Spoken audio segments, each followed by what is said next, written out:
सभी कार्यों में हमारे मार्गदर्शन करते हैं, नेतृत्व जिनका हमें हमेशा प्राप्त होता है, और जो रक्षा मंत्रालय में बड़े बदलाव पिछले कुछ वर्षों में आए हैं, जिसके वो सारथी हैं, वो आज हमारे बीच हैं। मैं अपनी तरफ से, रक्षा मंत्रालय की तरफ से, यूपी सरकार की तरफ से माननीय रक्षा मंत्री जी का यहाँ पर हार्दिक स्वागत करता हूँ। यूपी के माननीय मुख्यमंत्री जी यहाँ पे उपस्थित हैं। मैं सबसे पहले उनकी जो ग्रेशियस प्रेजेंस है, जो उनकी विद्यावान दृष्टि है, उसके लिए उनका धन्यवाद देता हूं। और उन्होंने जिस तरह का सपोर्ट रक्षा मंत्रालय के सभी प्रोग्राम में दिया, लखनऊ में 2020 में डेफ एक्सपो हुआ था। डेफ एक्सपो शायद आज तक भारत की हिस्ट्री का सबसे बड़ा और सबसे विजयी डेफ एक्सपो लखनऊ में हुआ, जिसमें यूपी के मुख्यमंत्री साहब का बहुत बड़ा सपोर्ट हमें मिला था। आज वो हमारे इस झांसी जलसे के प्रोग्राम में उपस्थित हुए हैं, जिसके लिए मैं उनको हृदय से धन्यवाद देता हूं और उनका इस मंच पर स्वागत करता हूं। यहाँ पे उपस्थित Shri Bhanu Pratap Verma ji, union minister of state for MSME, Shri Ramesh Agnihotri ji, minister of excise and prohibition, government of UP, Manohar Lal Pant, minister of state labour and employment, Shri Anurag Sharma ji, जो यहाँ के एमपी भी हैं और यहाँ पे जिनके प्रयासों से बहुत सारे विकास के कार्य यहाँ पे शुरू हुए हैं और चल रहे हैं, श्री राम तीरथ सिंघल जी, नगर के मेयर, यहाँ पे उपस्थित जनप्रतिनिधिगण, जो यहाँ पे एमएलए, जिला पंचायत अध्यक्ष और बहुत सारे रिप्रेजेंटेटिव्स और बाकी सभी अतिथियों का मैं फिर से पुनः एक बार स्वागत करते हुए अपने वाक्य समाप्त करता हूँ। धन्यवाद। जय हिंद। बहुत बहुत धन्यवाद सर।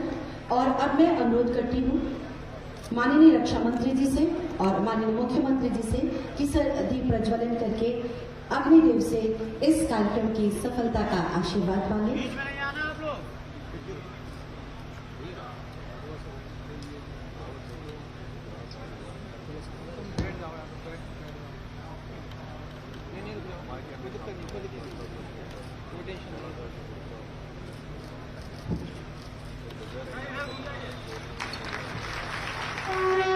कटेंगे ये घिरे अंधेरे तभी जब मनुष्य स्वयं दीपदार उठलाए, जलाओ दिए पर रही ध्यान बिना, अंधेरा धरा पर कहीं रह न जाए, अंधेरा धरा पर कहीं रह न जाए। भारतीय वसुंधरा को गौरवान्वित करने वाली झांसी की रानी लक्ष्मीबाई ने झांसी की धरती को शौर्य और पराक्रम की धरती के रूप में प्रतिष्ठित कर दिया, जो युगों युगों तक महिमा बने होती रहेगी। 1857 की क्रांति की ज्वाला और रानी ने इसे स्वर्ण अवसर माना और अंग्रेजों के छक्के छुड़ा दिए और अंतिम सांस तक अपनी वीरता का परिचय देते हुए वीर गति को प्राप्त हुई थी। हर गाथा छोड़ चले हम झांसी के मैदानों में, जहां खड़ी है लक्ष्मीबाई मर्द बने मर्दानों में। लेफ्टिनेंट वाकर आ पहुंचा आगे आगे जवानों में, रानी ने तलवार खींच ली, हुआ द्वंद्व आसमानों में। जख्मी होकर गिरा वाकर, उसे अजब हैरानी थी, बुंदे लो है बोलो के मुंह, हमने सुनी कहानी थी। खूब लड़ी मर्दानी वह तो झांसी वाली रानी थी, खूब लड़ी मर्दानी वह तो झांसी वाली रानी थी।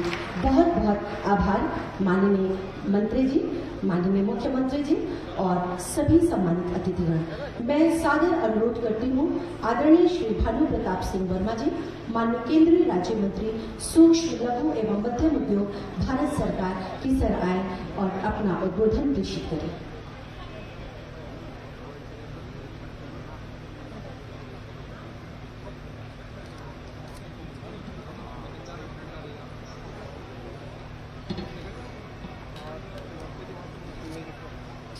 आजादी के 75वीं वर्षगांठ पर पूरे देश में आजादी का अमृत महोत्सव के में महारानी लक्ष्मीबाई के तेग और तपस्या में के जन्म दिवस पर आज राष्ट्र रक्षा समर्पण पर्व एवं झांसी में चर्चा के कार्यक्रम में उपस्थित मुख्य अतिथि के रूप में हमारे केंद्रीय रक्षा मंत्री आदरणीय राजनाथ सिंह जी, प्रदेश के मुख्यमंत्री आदरणीय योगी आदित्यनाथ जी, उत्तर प्रदेश सरकार के कैबिनेट मंत्री आदरणीय रामनरेश अग्निहोत्री जी, माननीय राज्य मंत्री मन्नू कोरी जी, हमारे साथ के सांसद अनुराग शर्मा जी, झांसी के मेयर श्री रामप्रीत सिंघल जी, विधायक रवि शर्मा जी, राजीव पारिचा जी, बिहारीलाल आर जी, जवाहर राजपूत जी और यहाँ उपस्थित सभी महानुभाव, मंच पर बैठे हुए सभी सम्मानित अधिकारीगण, नौजवान दोस्तों, पत्रकार बंधु, विशेष रूप से मैं आज जो हमारा झांसी का पर्व जो मनाया जा रहा है राष्ट्र रक्षा समर्पण पर्व, उसकी बेला पर आज रक्षा मंत्री हमारे झांसी में पधारे हैं। वो जन्मभूमि पर जहां महारानी लक्ष्मीबाई ने अपने प्राणों की आहुति देकर हमारे मान को बहुत आगे बढ़ाने का काम किया है। महारानी लक्ष्मीबाई की यही वो धरती है जिस धरती पर उन्होंने अपने शौर्य के द्वारा 1857 में अंग्रेजों को खदेड़ा था और मारा था। विशेष रूप से ये वो धरती है, वीरों की धरती है, ये आला उदल की धरती है, ये मैथिली शरण गुप्त की धरती है। विशेष रूप से इस धरती पे ऐसे वीर पैदा हुए हैं जिन्होंने राष्ट्र का विश्व में अपना नाम रोशन किया है। ऐसी वीरानी लक्ष्मीबाई के चरणों में श्रद्धा सुमन अर्पित करता हूँ। और आज जो पर्व रक्षा विभाग के द्वारा किया जा रहा है उसमें हमारे रक्षा मंत्री जी को मैं अच्छी तरह से जानता हूँ, क्योंकि मैं उनके साथ विधायक रहा हूँ। विधायक के समय उन्होंने शिक्षा के क्षेत्र में वो नए आयाम गढ़े थे जिससे विद्यार्थी को नई नई शिक्षा और उन्हें अच्छी तरीके से शिक्षा प्राप्त होने लगी थी। इसके बाद रक्षा के क्षेत्र में मुख्यमंत्री बने, उसके बाद रक्षा मंत्री के रूप में, गृह मंत्री के बाद रक्षा मंत्री के रूप में आज हम सबके बीच उपस्थित हैं। मैं उनका अपनी ओर से और आप सबके बुंदेलखंड वासियों की ओर से हार्दिक अभिनंदन स्वागत करता हूँ। विशेष रूप से स्वागत करता हूँ इस प्रदेश के मुख्यमंत्री योगी आदित्यनाथ जी का, क्योंकि उन्होंने 2017 में जैसे ही सरकार संभाली उसके बाद इस प्रदेश में चहुमुखी विकास प्रारंभ हो गया था। विशेष रूप से कानून व्यवस्था की तो ये स्थिति है, आज हमारी बहू बेटी रात के 12 बजे भी कहीं भी चली जाए, किसी गुंडे और बदमाश की हिम्मत नहीं है कि उसकी आंख उठाकर देख सके। विकास की तो ये स्थिति है, जैसे ही 2017 की सरकार बनी के बाद जो कभी रोड नहीं बने हुए थे, चिरगांव से लेकर हमारा राष्ट्र तक का रोड 1 महीने के अंदर बनना प्रारंभ हो गया था। ऐसे मुख्यमंत्री जो हमारे बीच हैं, मैं अपनी ओर से, अपने बुंदेलखंड वासियों की ओर से माननीय रक्षा मंत्री जी का और माननीय योगी आदित्यनाथ जी का सिर झुका का हार्दिक अभिनंदन करता हूं, स्वागत करता हूं। जय हिंद, जय भारत, वंदे मातरम। बहुत बहुत धन्यवाद माननीय मंत्री जी। और अब मैं सांस्कृतिक मंच पर उपस्थित अपने राई नृत्य के कलाकारों से अनुरोध करती हूँ उनके नृत्य की प्रस्तुति के लिए। भांति भांति की परंपराओं का ये प्रसिद्ध राई नृत्य जो किसी भी उत्सव के समय महिला और पुरुष को खुशीपूर्वक मिलकर गाते हैं। घुंघरू की थाप, मृदंग की थाप, इन सब के बीच आइए देखते हैं ये राई नृत्य।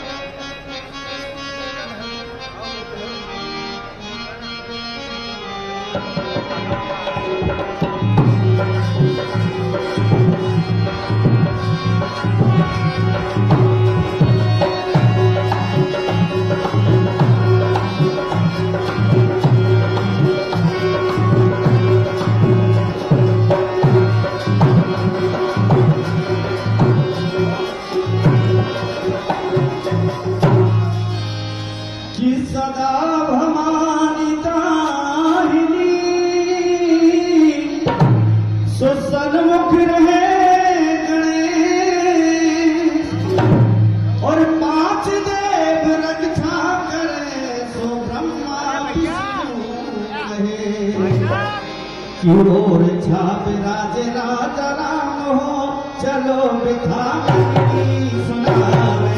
और छाप राज राजा राम हो, चलो बिठा सुनावे।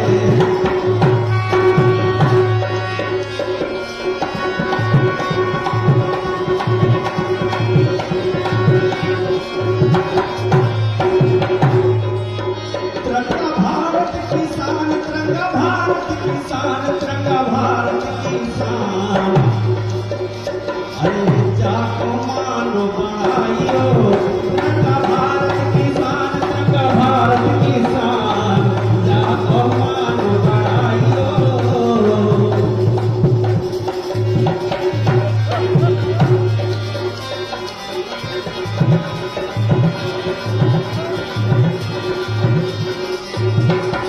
ये तिरंगा भारत की शान, तिरंगा भारत की शान, तिरंगा भारत की शान, हम सबको मानो है आंखें, तिरंगा भारत की शान, हम सबको मानो बढ़ावे।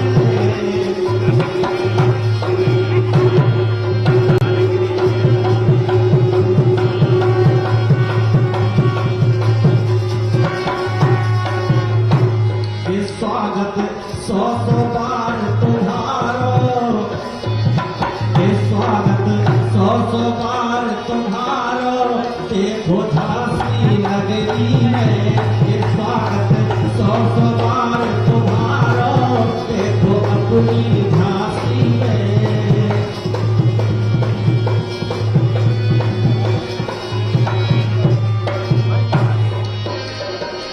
खंड खंड बुंदेलखंड में, खंड खंड बुंदेलखंड में, पड़ गई मर्दन को भारी, भाई साहब झांसी वाली, हाँ लक्ष्मी बाई झांसी वाली, भाई साहब झांसी वाली, हाँ लक्ष्मी बाई झांसी वाली।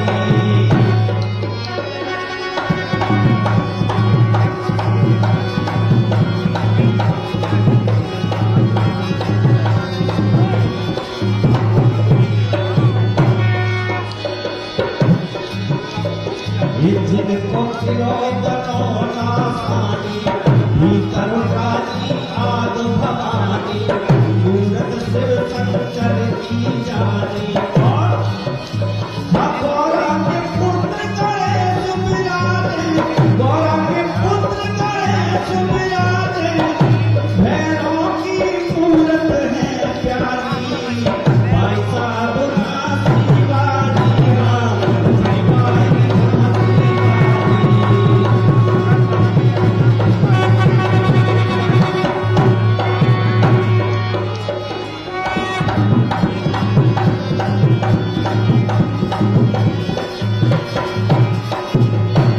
खुशी में बदन लगे रमतुला,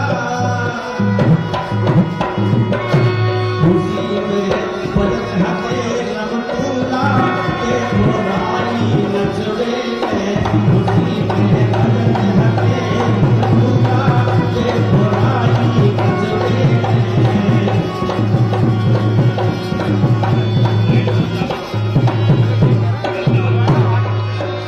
अरे कौन प्यारो नैया राजा राम सो, कौन प्यारो नैया, कौन प्यारो नैया राजा राम सो, कौन प्यारो नैया।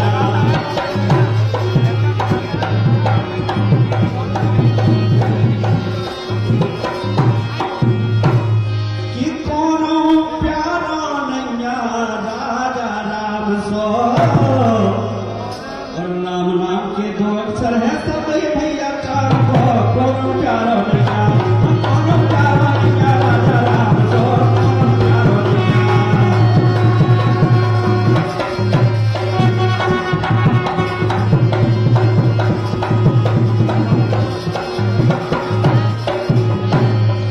ये हो गौराई नाच, हो गौराई नाच, ये हो गौराई नाच, हो गौराई नाच, हो गौराई नाच, चलो तो अब चले चलिए, ये हो गौराई नाच, चलो तो अब चले चलिए, हो गौराई नाच, चलो तो अब चले चलिए।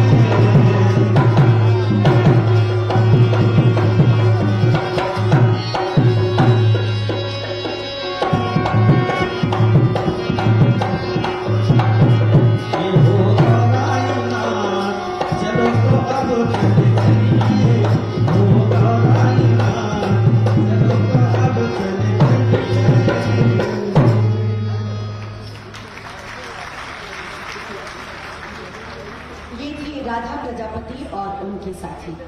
वीरता की इस धरती पर अगर कहूँ तो गलत ना होगा, सच्चे वीर की तरह प्रदेश के विकास को समर्पित हमारे यशस्वी माननीय मुख्यमंत्री जी, मैं उनसे अनुरोध करूंगी कि आज इस झांसी जलसे के पावन अवसर पर अपना उद्बोधन प्रेषित करें। हम सबको अपना आशीर्वाद दें। माननीय मुख्यमंत्री जी श्री योगी आदित्यनाथ जी।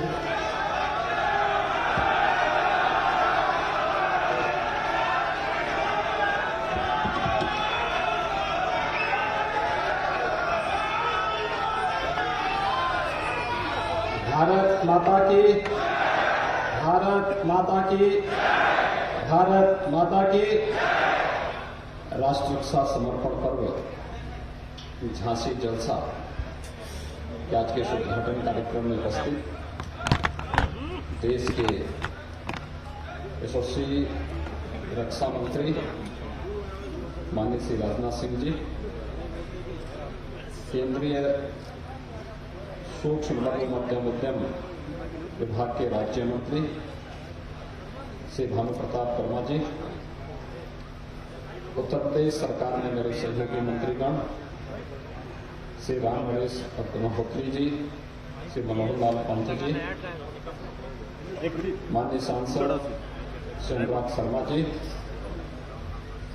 रक्षा सचिव डॉक्टर अजय कुमार जी, महापौर झांसी श्री राम तीर्थ सिंगल जी, माननीय विधायकगण, रक्षा मंत्रालय, प्रदेश शासन और यहाँ के स्थानीय प्रशासन से जुड़े हुए सभी अधिकारीगण, आगंतुक सभी उपस्थित महानुभाव, सभी रंगकर्मीगण और उपस्थित भाइयों बहनों, मैं राष्ट्र रक्षा समर्पण पर्व झांसी जलसा के लिए माननीय रक्षा मंत्री जी को, रक्षा मंत्रालय से जुड़े हुए सभी अधिकारियों को हृदय से धन्यवाद देता हूं और इस अवसर पर इस 3 दिवसीय आयोजन का उद्घाटन करने के लिए स्वयं माननीय रक्षा मंत्री जी इस झांसी की धरती पर पधारे हैं। मैं उनका प्रदेश शासन की ओर से हृदय से स्वागत और अभिनंदन भी करता हूं। भाइयों बहनों, हम सब जानते हैं झांसी की जब चर्चा होती है तो भारत के शौर्य, पराक्रम, वीर और वीरांगनाओं की धरती के रूप में झांसी को एक पहचान मिलती है। यह वर्ष झांसी की रानी लक्ष्मीबाई का 193वां जन्मदिन का है और इस आयोजन को देश के अमृत महोत्सव कार्यक्रम के साथ जोड़ करके और भी अच्छे तरीके से प्रस्तुत करने का जो प्रयास हुआ है और रक्षा मंत्रालय और राज्य शासन ने मिलकर के इस कार्यक्रम को आम जन के साथ जोड़ने का जो प्रयास किया है, हर नागरिक के मन में राष्ट्र के प्रति समर्पण का भाव पैदा हो, राष्ट्रभक्ति का भाव हम सबके मन में पैदा हो और हर भारतीय का एक दायित्व बने कि राष्ट्र रक्षा हम सबका मूल धर्म है। राष्ट्र धर्म ही हमारा धर्म है। इस धर्म का अनुपालन करके ही हम न केवल अपने वर्तमान को बल्कि आने वाले भविष्य को सुरक्षित रख सकते हैं। इस भाव के साथ यह आयोजन यहाँ पर हो रहा है, एक अभिनंदनीय और सराहनीय प्रयास है। मैं इसके लिए रक्षा मंत्रालय का हृदय से धन्यवाद देता हूँ। भाइयों बहनों, हम सब जानते हैं 1857 की प्रथम स्वातंत्र समर में इस झांसी ने विदेशी हुकूमत की चोलें हिलाने का काम किया था। रानी लक्ष्मीबाई जी के नेतृत्व में इस देश की स्वाधीनता के लिए उस समय जिस प्रकार का अभियान चलाया गया था, आज भी भारत के इतिहास में वह स्वर्णाक्षरों में जाना जाता था और यहाँ की लोक कथाओं में, काव्यों में किस वीरता के साथ, किस ओजपूर्ण तरीके के साथ झांसी के ओज और तेज को प्रस्तुत किया गया है। खूब लड़ी मर्दानी बातों, झांसी वाली रानी थी। कौन ऐसा भारतीय है जो इन पंक्तियों को कभी विस्मृत कर सकता हो? हर एक के जवान में आता है। और रानी लक्ष्मीबाई का यह अमृत वाक्य कि मैं अपनी झांसी हरगिज नहीं दूंगी, यह भाव हर एक भारतीय के मन को मातृभूमि के प्रति समर्पण का भाव हम सबके मन में पैदा करने का एक नया उत्साह, नया उमंग हमें पैदा करता है।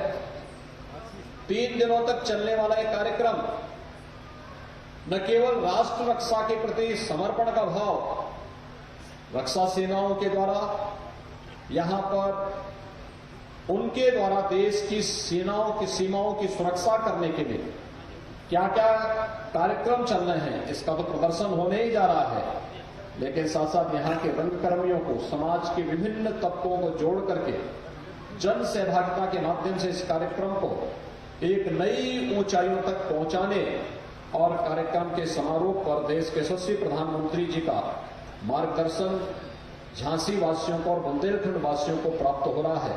यह बुंदेलखंड वासियों के लिए एक अभिनव कार्यक्रम होगा, क्योंकि 2019 के बाद प्रधानमंत्री जी 2019 फरवरी में यहां पर आए थे और 19 के बाद यह कार्यक्रम झांसी की धरती पर राष्ट्र रक्षा मंत्रालय के द्वारा आयोजित है। आज बुंदेलखंड विकास के एक नए उमंग के साथ आगे बढ़ रहा है। जैसे यहां पर राष्ट्र हमारे देश के रक्षा सचिव जी ने यहां पे कहा कि बुंदेलखंड में डिफेंस कॉरिडोर का निर्माण भी हो रहा है। उसके 2 नोड हैं, एक झांसी और एक चित्रकूट में, दोनों बुंदेलखंड में है। बाकी 4 प्रदेश के अन्य स्थलों पर है।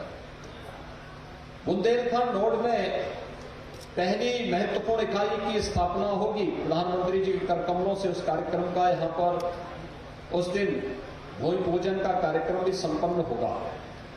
लेकिन साथ साथ बुंदेलखंड यहां के बारे में जो कहा जाता था ये सूखा है, यहां पर पलायन होता है, लेकिन आज हम कह सकते हैं बुंदेलखंड में आज चल रही सिंचाई की परियोजनाएं जिस तेजी के साथ यहां पर कार्य प्रारंभ हुआ है वह हम सब के सामने एक उदाहरण है।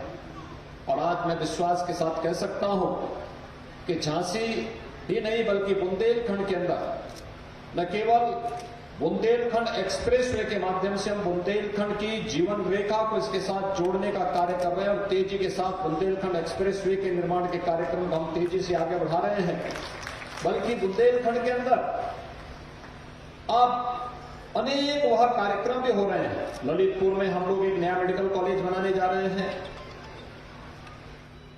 विगत वर्ष ही प्रधानमंत्री जी ने केंद्रीय एग्रीकल्चर यूनिवर्सिटी का भी यहां पर एक सेंट्रल एग्रीकल्चर यूनिवर्सिटी का यहां पर उद्घाटन भी किया था। इसके साथ ही बुंदेलखंड में जल जीवन मिशन के अंतर्गत हर घर नल, यानी यहां पर पेयजल का इतना अभाव था कि लोग पलायन करते थे, बड़े पैमाने पर पलायन होता था। लेकिन हमारा प्रयास है केंद्र और प्रदेश सरकार मिलकर के बुंदेलखंड के हर गांव में मार्च 2022 तक शुद्ध पेयजल हर घर तक पहुंचाने के संकल्प को आगे बढ़ाने में पूरी तरह सफल हुआ है। लगभग 10,500 करोड़ रुपए की लागत से बनने वाली ये परियोजना यहां के विकास के साथ साथ एक नए बुंदेलखंड के निर्माण को लेकर के बुंदेलखंड के प्रत्येक नागरिक के मन में एक नए उत्साह के साथ और जिन मूल्य और जिन आदर्शों के लिए हमारे पूर्वजों ने, रानी लक्ष्मीबाई ने और उनके साथ अन्य वीरांगनाओं ने अपना बलिदान मातृभूमि के लिए किया था, वह मातृभूमि के लिए किया गया वह बलिदान न केवल रक्षा सेनाओं के ओज और तेज के माध्यम से आज देखा जा सकता है, बल्कि विकास की विभिन्न योजनाओं का लाभ जब हर गरीब को, हर गांव को, हर किसान को, हर नौजवान को प्राप्त हो रहा है, वह भारत की स्वाधीनता की वास्तविक अर्थों को हम सबको उसकी ओर प्रेरित करता है। आज के इस अवसर पर राष्ट्र रक्षा के समर्पण पर्व के अवसर पर मैं संपूर्ण झांसी वासियों को हृदय से बधाई देता हूं। रानी लक्ष्मीबाई के त्याग और बलिदान की प्रेरणा सदैव हम सबको राष्ट्र रक्षा के प्रति समर्पित करने का भाव पैदा करती रहेगी। इस विश्वास के साथ मैं एक बार फिर से रक्षा मंत्रालय को इस कार्यक्रम के लिए हृदय से धन्यवाद देते हुए माननीय रक्षा मंत्री जी आज स्वयं यहां पर पधारे हैं, मैं उनका हृदय से स्वागत और अभिनंदन करता हूं। धन्यवाद। जय हिंद। बहुत बहुत धन्यवाद माननीय मुख्यमंत्री जी। शत्रु की साजिश के सम्मुख जिनका स्वाभिमान तना, जिनका रक्त गिरा धरती पर गिरकर हिंदुस्तान बना, जिन्होंने जीवन छोटा माना देश महान है, उन्हीं के दम पर खड़ा हुआ ये अपना हिंदुस्तान है। उन्हीं विभूतियों में से एक हमारे माननीय रक्षा मंत्री जी आज हमारे बीच हैं। मैं संपूर्ण झांसी की तरफ से आपसे अनुरोध करती हूँ कि आज इस अवसर पर हम सबको इस कार्यक्रम को अपना आशीर्वाद दें। जोरदार तालियों से आपका पुनः स्वागत और अभिवादन। उत्तर प्रदेश के यशस्वी एवं कर्मयोगी मुख्यमंत्री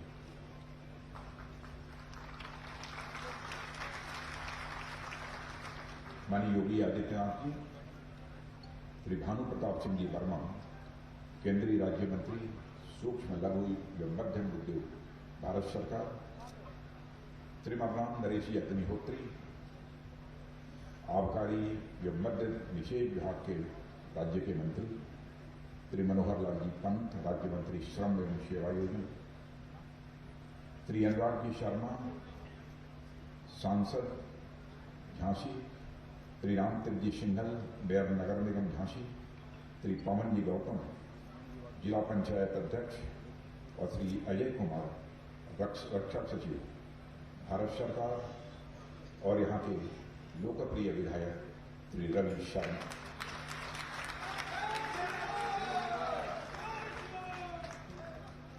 उत्तर प्रदेश सरकार एवं रक्षा मंत्रालय के सभी अधिकारीगण,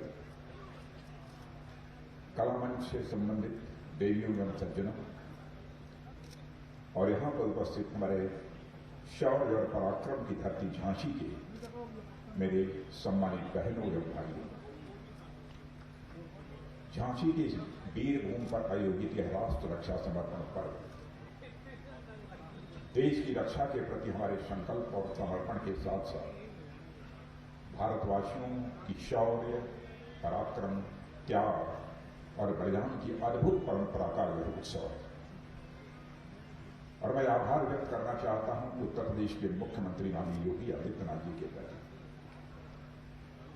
इस राष्ट्र रक्षा संकल्प पर्व का आयोजन करने में उत्तर प्रदेश सरकार का जितना सहयोग प्राप्त हुआ है, उसकी जितनी भी प्रशंसा की जाए वह कम है। इसके लिए मैं उनके प्रति, उनकी सरकार के प्रति आभार व्यक्त करना चाहता हूं। यह पर्व साथियों जहां हमें भारत की गौरव गाथा से जोड़ता है, देश की स्वाधीनता के लिए हुए संग्रामों से जोड़ता है, वहीं भारत की आजादी के अमृत महोत्सव से भी यह जुड़ा हुआ है। साथियों, जिस झांसी की जिस शौर्य भूमि पर आयोजन किया जा रहा है, उसके कण कण महारानी लक्ष्मीबाई की बहादुरी और बलिदान की यशोगाथा से जुड़ा हुआ है।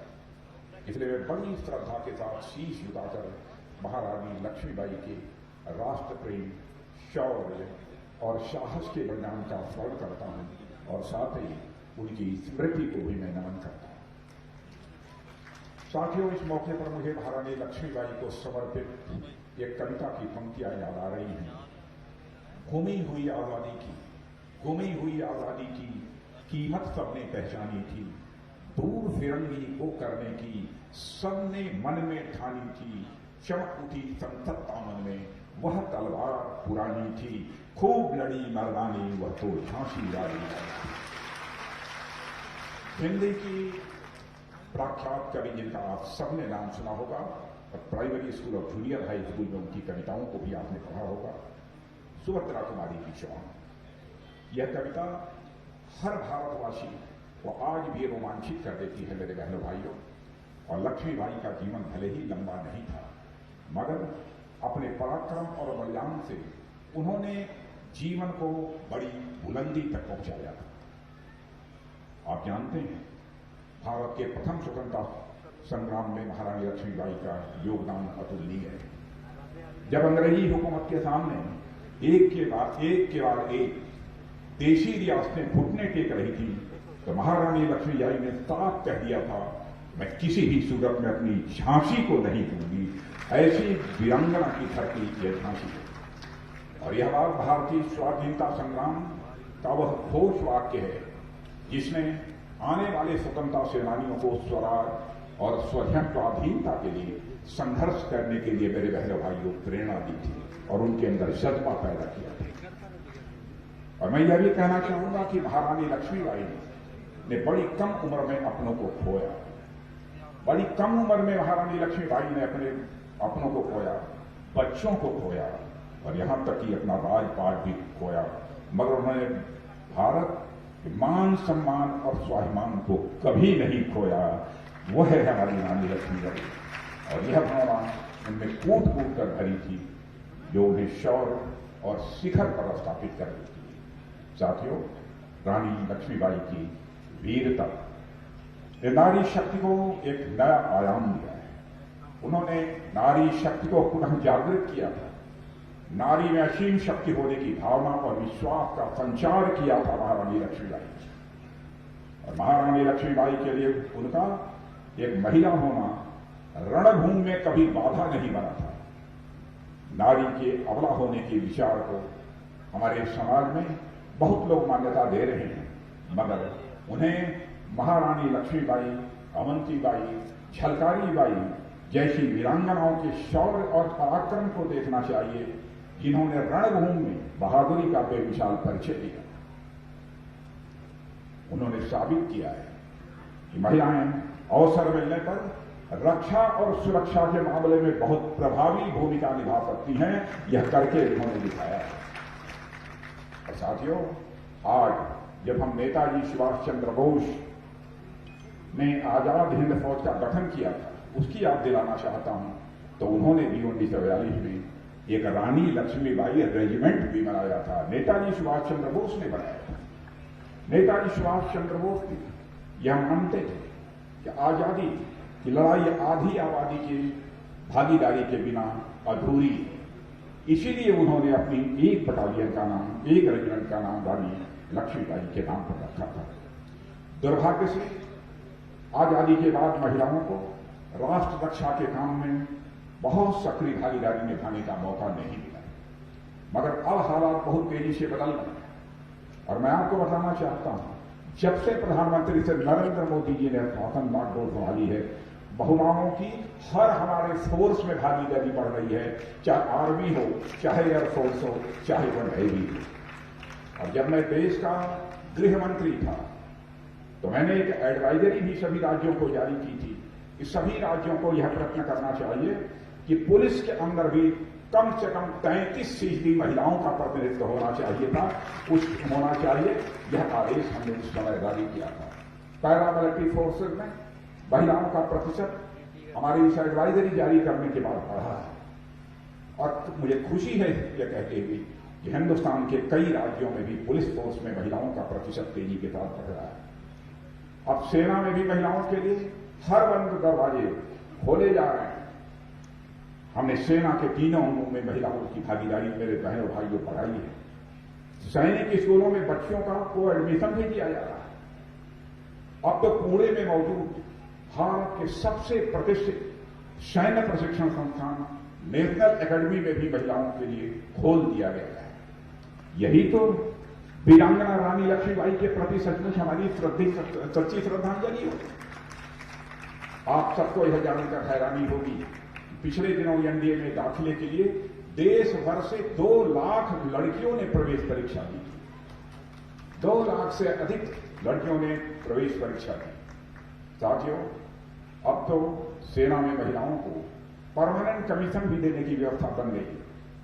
लंबे समय से इस देश में महिलाएं सेना में परमानेंट कमीशन की मांग कर रही थी, लड़ रही थी। अब सेना ने फैसला किया है योग्य महिला अधिकारी जो मेरिट में क्वालिफाई करेगी, अब उन्हें परमानेंट कमीशन दे दिया जाएगा। और महिला सशक्तिकरण का इससे अच्छा, इससे बढ़िया और क्या दूसरा कोई उदाहरण हो सकता है। साथियों, आज जो राष्ट्र रक्षा समर्पण पर्व हम मना रहे हैं, उसकी भावना या मैं यह कहूं कि स्वतंत्रता या राष्ट्र प्रेम की भावना इस देश में सदियों से मौजूद रही है। मैं याद दिलाना चाहता हूं वह राष्ट्र रक्षा का ही भाव था जिसने आचार्य चाणक्य को आक्रांताओं के खिलाफ चंद्रगुप्त को लड़ने के लिए तैयार किया था। वह राष्ट्र रक्षा का ही भाव था जिसने आचार्य चाणक्य को आक्रांताओं के खिलाफ लड़ने के लिए चंद्रगुप्त को तैयार किया था। वह राष्ट्र रक्षा का ही भाव था जिसने महाराणा प्रताप को मुगलों की अधीनता कभी न स्वीकार करने की प्रेरणा दी थी और उसी राष्ट्र रक्षा के भाव ने छत्रपति महाराज शिवाजी को महाराष्ट्र के साथ साथ समग्र राष्ट्र के बारे में चिंतनशील बनाया था। इसी तरह न जाने ऐसे कितने हमारे राष्ट्र नायक है जिन्होंने देश की आजादी के लिए संघर्ष किया और अपने प्राणों तक का बलिदान देने में उन्होंने रंच मात्र भी संकोच नहीं किया। मेरे बहनों भाइयों, आज जब हम सभी यहां एकत्र होकर राष्ट्र रक्षा समर्पण का पर्व मना रहे हैं तो यह पर्व हमें इसका अवसर भी देता है कि हम एक पल ठहर कर अपनी अब तक की यात्रा पर विचार करें। हम देखें कि अपनी आजादी से लेकर अब तक हमने क्या उपलब्धियां हासिल की हैं, विकास पथ पर हम कितनी दूरी तक हम आगे बढ़े हैं और अभी हमें और कितनी यात्रा तय करनी है और हमारे पूर्वजों ने इस देश के लिए क्या किया है उससे सीख लेते हुए अपने भविष्य की राह हमें और आपको मिलकर ही प्रशस्त करनी होगी। समय के साथ जैसे चीजें बदली हैं, विचार बदले हैं, अवधारणाएं बदली हैं और मैं तो समझता हूं कि हमारे लिए हमारी आजादी का अर्थ भी बदला है और किसी समय हमारी आजादी का मतलब विदेशी शासन से मुक्ति था, लेकिन उसके बाद इसका अर्थ हुआ दुनिया की सहायता से अपनी जरूरतें पूरी करना और विकास की यात्रा तय करना।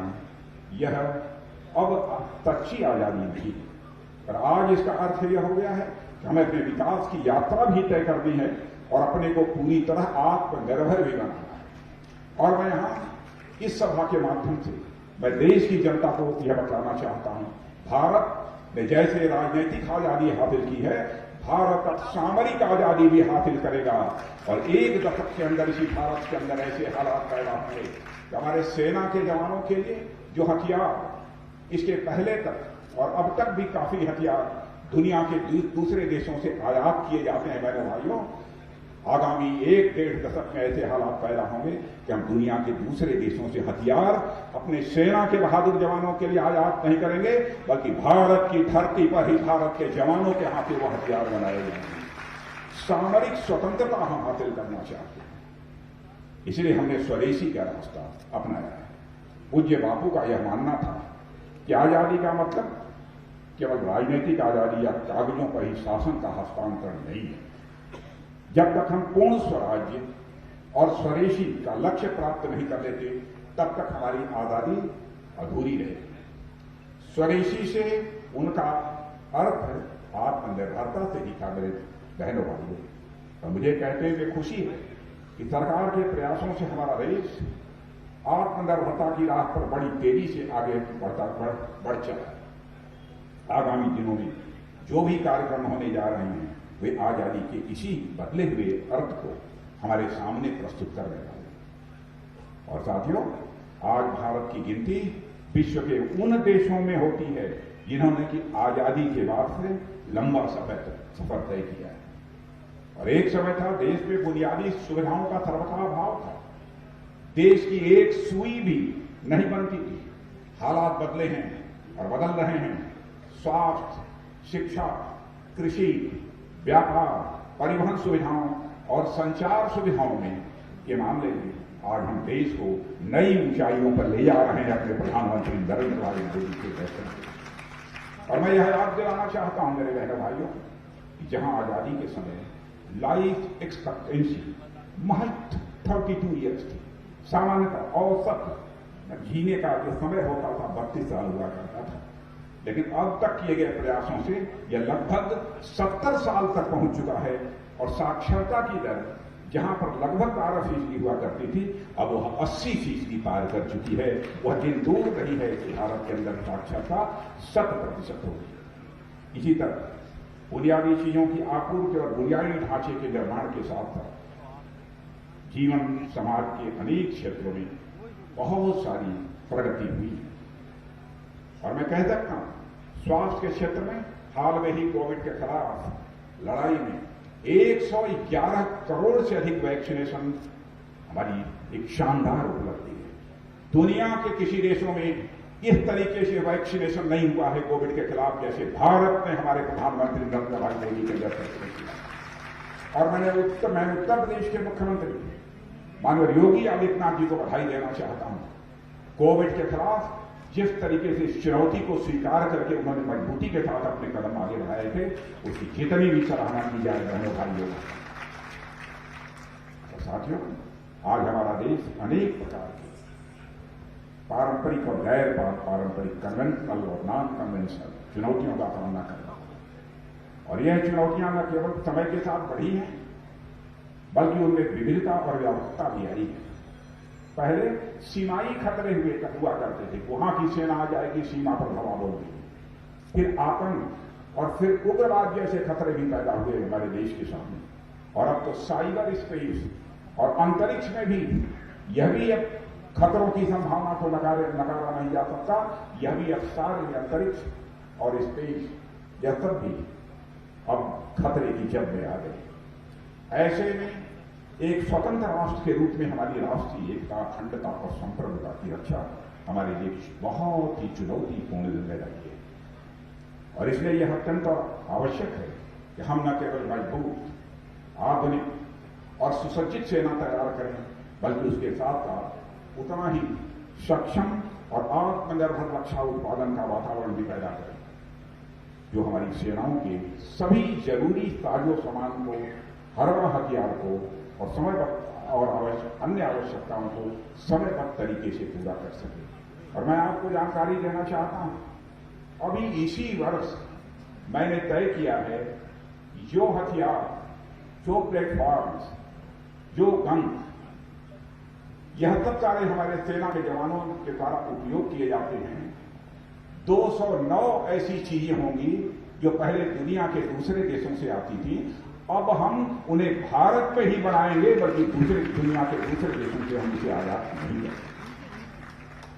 और साथियों, आज जब मैं उत्तर प्रदेश के डिफेंस कॉरिडोर के प्रमुख केंद्र, जैसा माननीय योगी जी ने बताया, इस झांसी में उपस्थित हूं, तब यह बात कहना और अधिक महत्वपूर्ण हो जाता है। और खुशी है कि उत्तर प्रदेश सरकार के मुख्यमंत्री योगी जी के नेतृत्व में केंद्र के साथ कंधा से कंधा मिलाकर यूपी डिफेंस कॉरिडोर की सफलता के लिए यह प्रदेश सरकार काम कर रही है। और इसके लिए मैं प्रदेश सरकार को अपनी तरफ से बधाई देता हूं। और साथियों, मैंने कई मंचों पर यह बात कही है और आज भी मैं दोहराना चाहता हूं कि भारत जैसा विशाल राष्ट्र दूसरे देशों पर निर्भर रहकर अपनी सुरक्षा जरूरतें पूरी नहीं कर सकता। इसके लिए हमारा आत्मनिर्भर होना एकमात्र विकल्प है और उसके लिए हम लगातार प्रयासरत हैं। हमने कई ऐसे निर्णय लिए हैं जो रक्षा क्षेत्र में भारत की आत्मनिर्भरता को वह मजबूत करेंगे। रक्षा उत्पादन के क्षेत्र में हाल में ही कई हम लोगों ने परिवर्तन किए। आप लोगों ने सुना होगा, पहले जो रक्षा उपकरण फैक्ट्रियां बनाती थी, इसे ऑर्डिनेंस फैक्ट्री बोर्ड कहते थे। आपके कानपुर में भी कई फैक्ट्रियां हैं। उसको कंपनी के रूप में हम लोगों ने कन्वर्ट कर दिया है।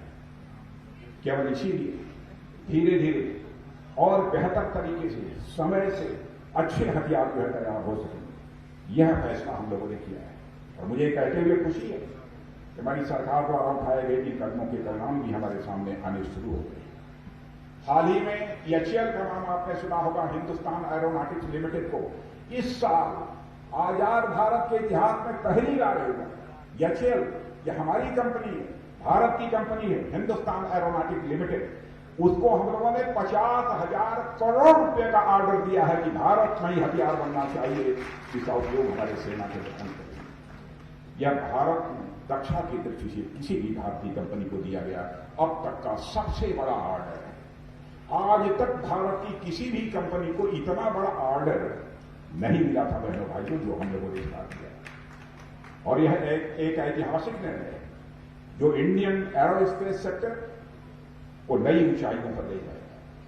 यह निर्णय भारत में रक्षा उत्पाद और साजो सामान के निर्माण में की संभावनाओं का एक आदर्श उदाहरण भी यह प्रस्तुत करता है।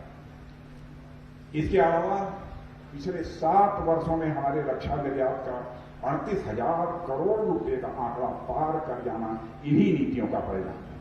38,000 करोड़ रुपए से अधिक का हम लोगों ने निर्यात किया। यह कोई छोटी उपलब्धि नहीं है। हम सबको इस बात पर फक्र होना चाहिए, गर्व गौरव की अनुभूति होनी चाहिए कि भारत की इतनी तेजी के साथ हमारे प्रधानमंत्री मोदी जी के नेतृत्व में आगे बढ़ता है। 10,000 से अधिक जो भानु प्रताप जी वर्मा यहां पर बैठे हैं, जिस विभाग के मंत्री, 10,000 से अधिक एमएसएमई का डिफेंस सेक्टर से जुड़ना ये नीति का परिणाम है। 10,000 एमएसएमई डिफेंस सेक्टर से जुड़ गई है, जो हमारी फैक्ट्रियां चल रही है। आज यदि डिफेंस सेक्टर में research and development, startup, innovation और रोजगार बढ़ा है तो इन्हीं नीतियों का परिणाम है। और मेरे बहनों भाइयों, एक समय था जब देश में लगभग 65 से 70% रक्षा सामग्री बाहर से आयात की जा रही थी। आज तस्वीर बदल गई है। आज तस्वीर बदल गई। और बहनों भाइयों, आपको यह भी मैं जानकारी देना चाहता हूं, वो पंखा भी अपनी खुशी का इजहार कर रहा है।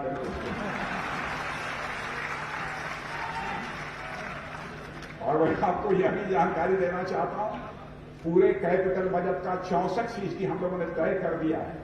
चाहे जो भी हो जाए, हम दुनिया के दूसरे देशों से माल नहीं खरीदेंगे। भारत की धरती पर भारत के पसीने से जो माल बना होगा हम वही खरीदेंगे।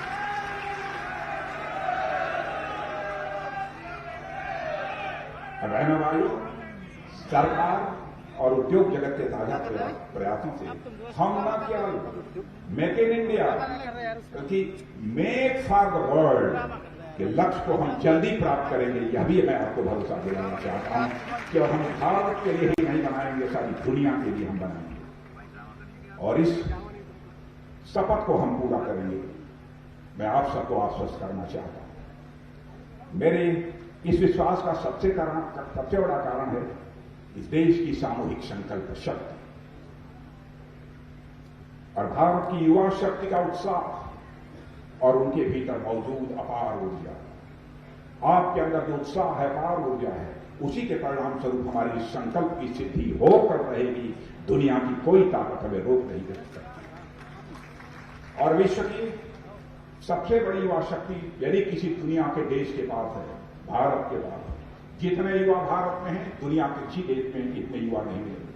और मैं मानता हूं कि इस युवा शक्ति इस दशक को रक्षा उत्पादन की दृष्टि से नई बुलंदियों तक ले जाने में पूरी तरह से कामयाब होगी। और साथियों, जैसा कि मैंने पहले भी कहा था कि हम इतिहास के ऐसे निर्णायक मोड़ पर खड़े हैं जहां से हम अपने भविष्य को एक नई दिशा दे सकते हैं। हमने अब तक काफी कुछ किया है और आगे भी हमें बहुत कुछ करना है और मुझे पूरा विश्वास है कि हम मन, वचन और कर्म से अपने संकल्प की सिद्धि प्राप्त करके ही रहेंगे। और साथियों, इस देश के लिए हम क्या कर सकते हैं, हम सबको इस दिशा में आज सोचने की जरूरत है। रानी लक्ष्मीबाई ने अपने जीवन में इस पर विचार किया और एक बड़ी विदेशी ताकत का डटकर मुकाबला किया। उन्होंने चुनौती कोई भी हो उसके खिलाफ डटकर खड़े रहना हमारे राष्ट्र रक्षा के संकल्प का ही ये हिस्सा है। और ये हमारे लिए एक प्रेरणा भी है कि हम भी अपने मन में अपने समाज और देश की बेहतरी का संकल्प लें और यथासंभव उसे निभाने का भी हम अपनी तरफ से प्रयत्न करें। यही हमारे लिए इस उत्सव की सार्थकता है।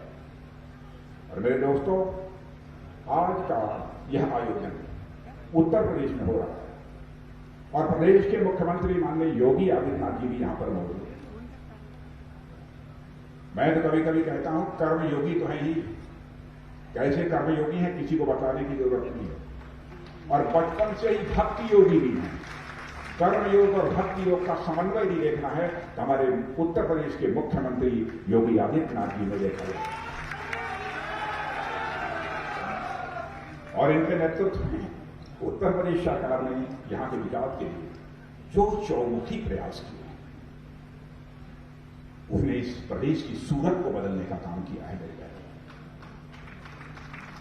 आपको अनुमान नहीं होगा, हिंदुस्तान के दूसरे राज्यों में इसकी सराहना होगा। घर की मुर्गी तो साग के बराबर होती है। कैरिस्मेटिक काम किया। अभी कल ही प्रधानमंत्री हमारे आदरणीय नरेंद्र मोदी जी ने उत्तर प्रदेश में पूर्वांचल एक्सप्रेस का उद्घाटन किया है। पूर्वांचल एक्सप्रेस जिस पर कि कोई बड़ी से बड़ी हवाई जहाज भी लैंड कर सकती है। क्या शानदार एक्सप्रेसवे बनकर तैयार हुआ। बुंदेलखंड को भी एक्सप्रेसवे से जोड़ने का काम बड़ी तेजी से चल रहा है। यही योगी जी ने आपको बताया। आपने देखा होगा कि आजकल देश में बन रहे हाईवे और एक्सप्रेसवे सामान्य आवागमन के साथ साथ युद्धक विमानों के उपयोग में भी लाए जा रहे हैं। अभी कुछ ही समय पहले मैं और नितिन गडकरी जी बाड़मेर में ऐसे ही एक्सप्रेसवे पर उसी हरक्यूलिस एयरक्राफ्ट से हम लोग लैंड किए थे और लोग देखकर बिल्कुल चौंक गए थे। यह करिश्मा भारत में हो रहा है और यह करिश्मा भी हो सकता है तो हम ही लोगों की सरकार के रहते हो सकता है और प्रधानमंत्री नरेंद्र मोदी जैसा करिश्मेटिक लीडरशिप रहते हुए भी हो सकता है। और यह होगा उत्तर प्रदेश में। और इस काम को उत्तर प्रदेश में यदि किसी ने किया है तो आपके मुख्यमंत्री श्री योगी आदित्यनाथ जी ने किया है। अब देश और प्रदेश के हाईवे और एक्सप्रेसवे विकास के साथ युद्धक विमानों के रनवे का भी काम अब वो प्रारंभ हो जाएगा। और यह है नया भारत, यह है नया भारत और यह है नया उत्तर प्रदेश। मेरे बहनों भाइयों, जब एक्सप्रेस वे पर बड़ी बड़ी हवाई जहाजें उतरा करेंगी, यह कोई छोटा करिश्मा नहीं है। जब देश भर में कहीं पर भी कानून और व्यवस्था को बरकरार रखने और माफिया राज पर लगाम कसने की बात आती है तो जानते हैं किस राज्य की चर्चा होती है। आपके मुंह से सुनना चाहता हूं मैं, किस राज्य की चर्चा होती है? उत्तर प्रदेश राज्य की चर्चा होती है। और मैंने तो एक अपनी सार्वजनिक सभा में मैंने कहा, हार्ट बीट जानते हैं, दिल की धड़कन। वैसे सामान्यतः जिसे बहुत डर लगता है उसी की याद आ जाने पर दिल तेजी के साथ धड़कने लगता है और हार्ट कोलैप्स करने की संभावनाएं बढ़ जाती है। और मैं कह सकता हूं कि आपके उत्तर प्रदेश के मुख्यमंत्री ऐसे हैं मेरे भाइयों कि जो अपराधी होते हैं उनकी याद आते ही उनके दिल की धड़कन बढ़ जाती है।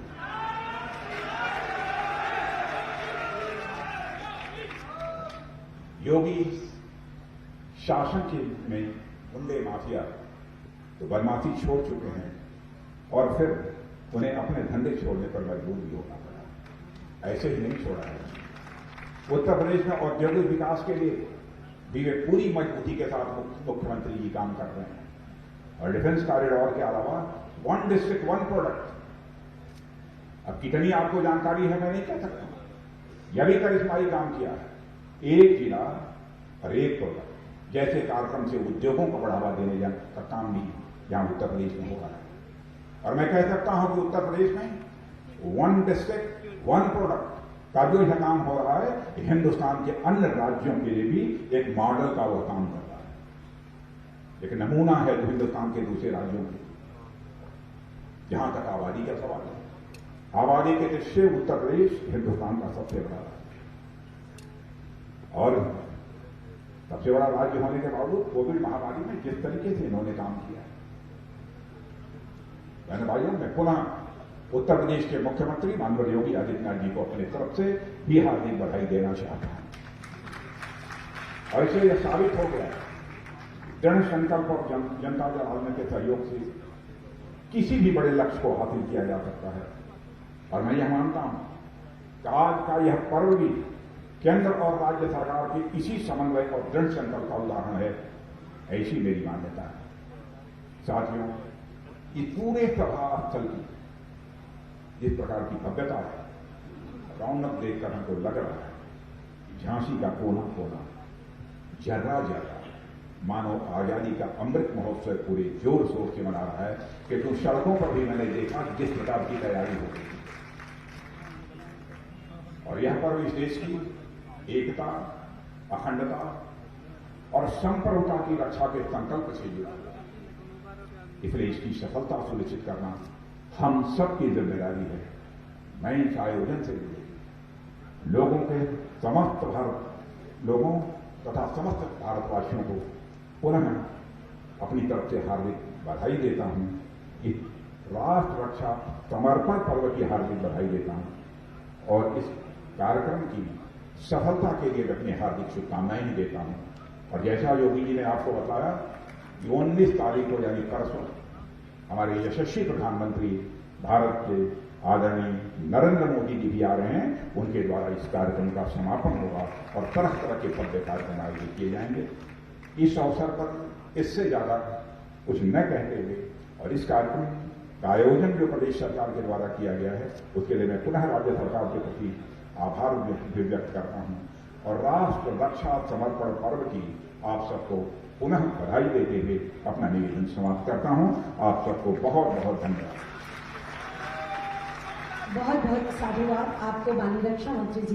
देश प्रेम की ज्वाला जैसे आपके अंदर है, जैसे आप समर्पित हैं, हम सब के लिए आदरणीय। एक बार जोरदार तालियों से पुनः माननीय रक्षा मंत्री जी का हम सब अभिवादन करती हूँ। मैं कार्यक्रम के क्रम में आदरणीय माननीय सांसद झांसी श्री अनुराग शर्मा जी से अनुरोध करती हूँ कि कृपया आएं और सम्मानित मंच के प्रति, माननीय रक्षा मंत्री जी के प्रति, माननीय मुख्यमंत्री जी के प्रति, हमारे अन्य अतिथिगणों के प्रति आभार व्यक्त करें।